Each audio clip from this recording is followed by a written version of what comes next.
Hi there. I want to show you how to work your calculator for these problems. When you get a problem like this, you're going to want to use a very specific button on your calculator. 2.87 times 10 to the fifth. There's a lot of different ways to put that in the calculator, but I'm going to show you the easiest way.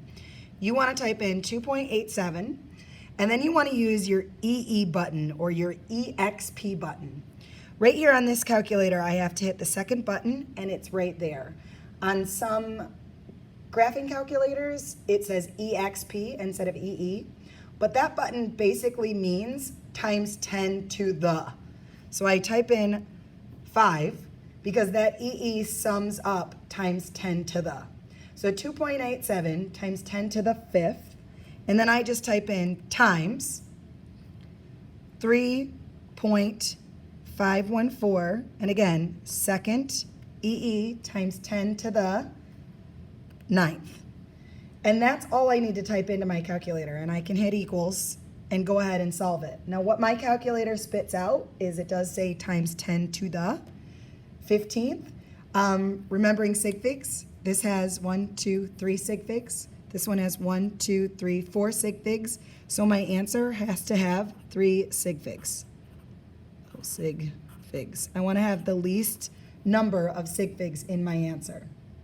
So in order to have 3 sig figs for this answer on my calculator, I'm going to type in, or I'm going to write down 1.01 times 10 to the 15th. All right, and that will give me an answer of 3 sig figs. And the way I did that was I looked here at my third digit, which would have been significant. I looked next to it, I saw it was an 8, and I had to round up. All right, so let's go through another one. There we go. This one has a negative exponent, okay? So again, with your calculator, you're gonna wanna use that same button. 5.0, you really don't have to type in the 0.0, but I'm just gonna do it for you anyways. And then again, EE times 10 to the, and now I'm gonna say negative. Make sure you use a negative button if your calculator has it and not your subtraction button. Some calculators do, some don't. Negative 2. So that is 5.0 times 10 to the negative 2. And then I just write times 7.85 EE times 10 to the fourth equals that number. Now again, sig figs, there are 2 here, there are 3 here, so I want my answer to have 2 sig figs.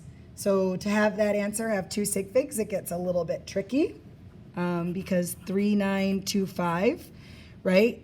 1, that would be the second number right there. So I look here, that's a 2, it does not round up, so 3900 is what I'm gonna write to have my answer have 3 sig figs. And I put a box around my answer because this is what I do a lot. Now I know a lot of you are on iPhones. Obviously you won't be able to use these in class, but I just wanna show you just kind of for your own thing. When you open the iPhone calculator, right, it does that. You have to tilt it on its side to get the scientific calculator, all right? And I don't know if Androids are similar, but this is what you're gonna end up with. So if you wanna watch me type this in, it's again 5. I'm putting in the 0.0 because I just feel like it. There's that EE button.